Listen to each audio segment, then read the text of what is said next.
Hello दोस्तों, channel पे आपका स्वागत है जिसका नाम है लर्न एचवीएसी। आज हमारा टॉपिक है बेसिक्स ऑफ प्लम्बिंग। तो शुरू करते हैं कि क्या है प्लम्बिंग, उसके बारे में आज हम समझते हैं।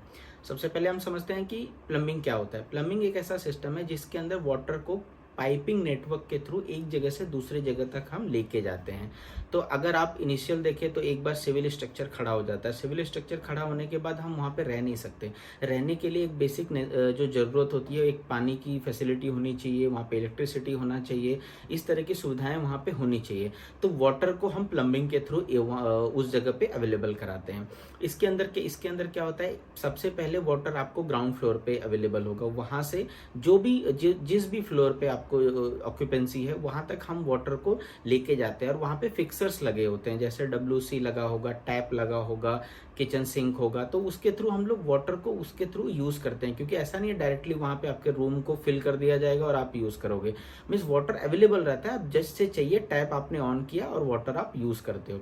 एक बार यूज़ कर लिया आपने, उसके बाद वो वाटर आपके यूज़ का नहीं, उसको आपको डिस्पोज करना है। तो पाइपिंग के थ्रू उसको हम लोग डिस्पोजल की तरफ, ट्रीटेड STP की तरफ ट्रीट करने के लिए, या जो भी डिस्पोजल मेथड आपके यहाँ अवेलेबल होगा वहाँ तक हम लेके जाते हैं। उसके बाद फिर से वो साइकिल एक बार ट्रीट हो गया, उसके बाद वाटर फिर से सप्लाई होता है।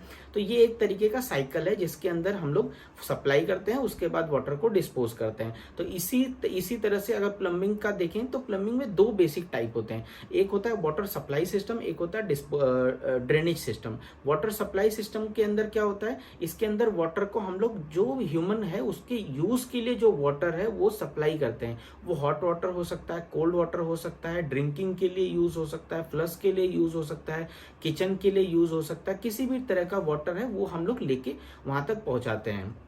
अभी पहुंचाने के तरीके भी डिफरेंट डिफरेंट हो सकते हैं। जैसे कोई डेवलप कंट्री है तो वहां पे क्या होता है, जो म्युनिसिपल वाटर आता है उसके अंदर बहुत ज़्यादा प्रेशर होता है। तो डायरेक्टली वो जो वाटर आता है, वॉल लगा के हम डायरेक्टली फ्लोर पे जो भी आपकी जितने भी आपकी कॉम्प्लेक्स होगा, कॉम्प्लेक्स में डायरेक्टली सप्लाई कर दिया जाता है।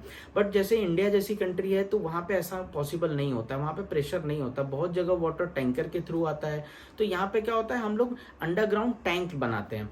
अंडरग्राउंड टैंक बनाते हैं और जो भी आपका कॉम्प्लेक्स है उस ऊपर आप ओवरहेड टैंक हम लोग बनाते हैं। तो सबसे पहले जो भी टैंकर के थ्रू या ट्रीटेड वाटर है या म्युनिसिपल वाटर है वो हम लोग अंडरग्राउंड टैंक में वाटर को स्टोर करते हैं। उसके बाद अंडरग्राउंड टैंक से ट्रांसफर पंप के थ्रू हम लोग वाटर को ओवरहेड टैंक्स में, जो कि आपके बिल्डिंग के ऊपर टेरेस पे फ्लोर पे बना होता है, वहां तक हम लोग वाटर को लेके जाते हैं। उसके बाद वाटर को ग्रेविटी के थ्रू वाटर पाइप से नीचे आता है और हर फ्लोर पे हम लोग सप्लाई करते हैं। और अब वो प्रेशर मेंटेन करने के लिए हम लोग बहुत बार बूस्टर पंप भी यूज करते हैं। तो इस तरीके से वाटर को सप्लाई करते हैं। एक और भी मेथड है जिसके अंदर हम लोग क्या करते हैं, अंडरग्राउंड टैंक है, वहीं से डायरेक्टली हम लोग हाइड्रोनोमेटिक टाइप पंप्स होते हैं, पंप से डायरेक्टली हम लोग फ्लोर पे पानी सप्लाई कर सकते हैं। तो डिफरेंट डिफरेंट टाइप है, किस तरह का मेथड है, कॉस्ट सब कुछ पे डिपेंड करता है। अगर आप डायरेक्ट पंप से सप्लाई कर रहे हैं तो आपको ऊपर जो ओवरहेड टैंक्स है उसकी जरूरत नहीं पड़ेगी। अगर म्युनिसिपल वाटर आपकी बिल्डिंग में आ रहा है, डायरेक्टली इतना प्रेशर है, डायरेक्ट आप सप्लाई हो जा रहा है, तो फिर आपको पाइपिंग नेटवर्क, ओवरहेड टैंक इसका कॉस्ट नहीं हुआ, अंडरग्राउंड टैंक इसका कॉस्ट नहीं जाएगा। तो डिपेंड कर रहा है आपके यहाँ किस टाइप का वाटर कैसे अवेलेबल है, उसके हिसाब से आप इसको डिजाइन कर सकते हैं। अभी जो टैंक होता है ना, टैंक की भी डिजाइन बहुत थोड़ा सा कॉम्प्लेक्स टाइप की है, कि वो डिपेंड करता है आपको कितने टाइप का बैकअप चाहिए, कितने टाइम के लिए पानी आपको चाहिए, बैकअप कितने का चाहिए, और कितने लोग वहां उस बिल्डिंग में रह रहे हैं, किस टाइप की बिल्डिंग है, रेसिडेंशियल है, ऑफिशियल है, हर जगह अलग अलग। क्योंकि आपको मल्टीपल यूज के लिए पाइप पानी चाहिए, आपको फ्लश के लिए भी चाहिए, ड्रिंकिंग वाटर के लिए चाहिए, नॉर्मल यूज है उसके लिए भी चाहिए, यूरिनल के भी चाहिए। तो मल्टीपल टाइप के सिस्टम है। तो आपको कितने लोग उस बिल्डिंग में रह रहे हैं तो उसके हिसाब से, और कितने दिन का बैकअप चाहिए, इसके हिसाब से आपका जो बिल्डिंग है, अंडरग्राउंड टैंक है या ओवरहेड टैंक्स है, उसकी डिजाइन होती है। अगर इंडिया में हम देखें तो बहुत बार क्या होता है, अंडरग्राउंड टैंक हम मल्टीपल टाइप के रखते हैं। एक हो गया हमारा फ्लश के लिए, एक हो गया हमारा ड्रिंकिंग और डोमेस्टिक वाटर के लिए। तो टेरेस पे भी हमको वैसे ही दो अरेंजमेंट करने पड़ते हैं। फ्लश के लिए अलग करना पड़ता है, और आप ड्रिंकिंग डोमेस्टिक पर्पस के लिए अलग टैंक, उसके लिए टैंक बनाना पड़ता है। पूरी पाइपिंग सिस्टम आपकी रन होती है। तो 2 बार आप 2 टाइप के आपकी पूरी पाइपिंग, एक फ्लश के लिए यूज होगी, एक आपकी इसके लिए यूज होगी। तो इस तरीके से हम लोग, जिस तरीके, आपको डिपेंड करता है कैसे पानी अवेलेबल है, तो इसके हिसाब से हम लोग इसको डिजाइन करते हैं। दूसरा सिस्टम होता है कि ड्रेनेज सिस्टम। ड्रेनेज सिस्टम के अंदर क्या होता है कि जब एक बार पानी हमारे यहाँ पे आ गया तो फिक्सर्स रहते हैं, तो फिक्सर्स के थ्रू हम लोग ने यूज कर लिया। जैसे WC हुआ, एक बार हमने गए वहां पे WC यूज किया, फ्लश किया, अब वो वाटर है अराउंड एक अच्छा खासा क्वांटिटी 5 to 6 लीटर जो भी आपका वाटर है वो बाहर निकलेगा। अब वो वाटर को हम लोग पाइपिंग के थ्रू हम लोग एक डिस्पोजल के लिए लेके जाते हैं। तो इसमें 3 टाइप का होता है, एक होता है वेस्ट वाटर होता है, एक होता है सॉइल वाटर होता है, एक होता है सरफेस वाटर। सरफेस वाटर आपका जो फ्लोर पे रहता है, जैसे रेन वाटर हो गया, इस टाइप का वाटर हो गया। तो इसको हम लोग डिस्पोजल के लिए लेके जाते हैं। ये सबसे पहले आपका इसको हम लोग ग्राउंड फ्लोर पे लेके आते हैं। ग्राउंड फ्लोर पे पाइपिंग के थ्रू लाते हैं, मल्टीपल टाइप्स की पाइप है जो हम लोग आगे देखेंगे। पाइप के थ्रू हम लोग ग्राउंड फ्लोर पे लेके आते हैं। उसके बाद एक चेंबर्स रहते हैं, इंस्पेक्शन चेंबर टाइप रहते हैं, ताकि जो फिल्टर है, कोई चीजें हैं तो उसको फिल्टर कर सकें। उसके बाद वो मैन होल्स में जाकर, मैन होल्स के थ्रू हम लोग इसको या तो डिस्पोज कर देते हैं, जो गवर्नमेंट अथॉरिटी है वहां तक डिस्पोज कर देते हैं, उनकी लाइन में कनेक्ट कर देते हैं। अदरवाइज STP है तो हम लोग STP तक, ट्रीटमेंट का जो भी मेथड है वहां तक हम लेके जाते हैं। वाटर ट्रीट होता है, उसके बाद ट्रीट होने के बाद फिर से वो वाटर, जैसे आप फ्लश के लिए या गार्डनिंग के लिए कैसे भी है आप वो यूज कर सकते हैं। तो इस तरीके से आपका ड्रेनेज सिस्टम आपकी बिल्डिंग के अंदर काम करता है। तो अब हम समझते हैं पाइप कौन से यूज होते हैं। तो हम यूज के हिसाब से मल्टीपल टाइप के पाइप यूज करते हैं। गैल्वेनाइज आयरन पाइप यूज करते हैं, जो कि नॉर्मल MS पाइप ही है, बस उसको गैल्वेनाइज कर दिया जाता है। CPVC पाइप यूज होता है, UPVC pipe, PVC pipe, cast iron pipe use करते हैं, PPR पाइप यूज करते हैं, पैक्स पाइप यूज करते हैं, कॉपर पाइप भी यूज करते हैं। तो मल्टीपल टाइप्स की पाइप्स हैं, जो कि हम लोग HDP पाइप भी है वो भी यूज करते हैं। तो मल्टीपल टाइप की पाइप है जो हम लोग इसमें सप्लाई और ड्रेनेज के लिए यूज करते हैं। अब हम जो भी पाइप सिलेक्शन करते हैं उसमें कुछ पैरामीटर्स होते हैं जिनको हम लोग देखते हैं। सबसे पहला तो है कॉस्ट। वो जो भी आप पाइप यूज कर रहे हो, वो कॉस्ट में उसका कॉस्ट बहुत कम होना चाहिए, इजिली इंस्टॉल्ड हो जाना चाहिए, इजिली अवेलेबल होना चाहिए। क्योंकि अभी जैसे आपने जब बिल्डिंग बना रहे हो तो आप तो कोई भी पाइप आपने इंस्टॉल कर लिया, उस समय आपके पास पूरी टेक्निकल टीम होगी, बट आपने एक बार जब फैसिलिटी को किसी एंड यूजर को हैंड ओवर कर दिया, आपने ऐसा पाइप लगा दिया जो कि अवेलेबल ही नहीं आपकी कंट्री में, आपके एरिया में अवेलेबल नहीं है, उसके टेक्नीशियन बहुत कम है।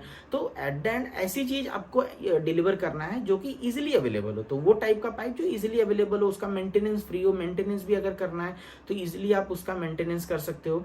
तो इस टाइप का पाइप आपको, जैसे हम पहले देखें तो पहले हम ह्यूम पाइप यूज करते थे, manhole to manhole के लिए यूज करते थे। CI पाइप हम लोग ड्रेनेज ये सब के लिए यूज करते थे। बट अगर आज के टाइम पे देखें तो बहुत टाइप की चीजें चेंज हो गई हैं। हम जैसे कंसील्ड, जो फ्लैट के अंदर, टॉयलेट्स के अंदर जो हम यूज करते हैं, कंसील्ड पाइपिंग होती थी। पहले हम GI पाइप यूज करते थे, अभी भी GI यूज करते थे, जो बहुत कम जगह पे यूज करते थे। उसके पहले कॉपर पाइप यूज होती थी। कॉपर पाइप का क्या होता है कि कॉस्ट बहुत ज्यादा होता है, इसके लिए हम लोग वो अवॉइड करते हैं, बहुत कम जगह पे यूज होता है। तो नॉर्मली उसकी जगह पे फिर GI पाइप यूज होना स्टार्ट हो गया। बट GI पाइप में भी रस्टिंग के इशू होता है, तो इसके लिए GI पाइप भी कम यूज होता है। तो आज के टाइम पे CPVC पाइप कंसील्ड के लिए यूज होता है, जो इजीली अवेलेबल है। उसका इंस्टॉलेशन बहुत ईजी है, बहुत ज्यादा स्किल्ड मैन पावर उसके लिए नहीं चाहिए, कॉस्ट भी बहुत कम है, मेंटेनेंस फ्री भी होता है, तो और रस्टिंग का भी कोई इशू नहीं है। तो आप कंसील्ड के लिए देखें तो हम CPVC पाइप यूज होता है। और जहाँ पे भी पानी के अंदर जो पाइप है उसके अंदर प्रेशर बहुत ज़्यादा, जैसे ट्रांसफर पंप के थ्रू जो मैकेनिकल प्रेशराइज सिस्टम लाइन होती है, उसके अंदर ज़्यादा हमको मैकेनिकल स्ट्रेंथ की बहुत ज़्यादा ज़रूरत होती है, तो वहाँ पे हम लोग GI पाइप ही यूज़ करते हैं। अदरवाइज देखें तो आप जो मैंने बताया मल्टीपल टाइप के पाइप्स हैं वहाँ यूज़ कर सकते हैं। बट एक नॉर्मल बिल्डिंग के अंदर जो इन जनरल यूज़ होता है कंसील्ड के लिए, हम लोग जो भी कंसील्ड पाइपिंग उसके लिए CPVC पाइप यूज करते हैं। जो भी बरीड पाइप है जो कि म्युनिसिपल से आपके अंडरग्राउंड टैंक तक आता है, वो हम लोग CPVC या तो हम GI पाइप यूज करते हैं। और साफ्ट के अंदर जो अंडरग्राउंड से आपके ओवरहेड टैंक तक जाएगा वो हम लोग GI पाइप यूज करते हैं, क्योंकि वो प्रेशराइज लाइन रहता है, प्रेशर बहुत ज्यादा रहता है। तो और उसके बाद जब एक बार पानी हम यूज कर लिए, उसके बाद ड्रेनेज के लिए हम क्या करते हैं, जनरली SWR टाइप जो UPVC की पाइप्स हैं वो हम यूज कर, प्रेशराइज पाइप होती हैं जो, वो पाइप हम यूज करते हैं। सॉइल के लिए भी यूज करते हैं, वेस्ट के लिए भी, इवन वेंट के लिए भी यूज करते हैं। वेंट एक ऐसा सिस्टम होता है क्योंकि आपकी जो सॉइल वाटर है एक बार पानी जो ड्रेनेज पाइप है उसके अंदर गया तो उसके अंदर स्मेल ना जनरेट हो, तो वो स्मेल को बाहर निकालने के लिए तो हम लोग वेंट पाइप वहाँ पे यूज़ करते हैं। तो वो तो उसके लिए भी हम लोग नॉर्मल SWR टाइप पाइप या तो एग्रीकल्चर पाइप है वो हम लोग यूज़ करते हैं। और HDPE पाइप भी है। ह्यूम पाइप हम लोग manhole to manhole के लिए कनेक्ट करने के लिए यूज़ करते हैं। तो डिपेंड करता है क्या बजट है, उसके हिसाब से आप मल्टीपल टाइप के जो पाइप हैं वो आप इसका सिलेक्शन कर सकते हैं।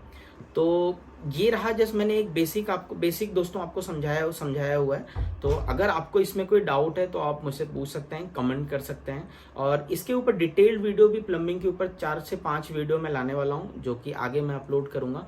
तो आप फीडबैक इसके ऊपर ज़रूर दीजिएगा। धन्यवाद दोस्तों।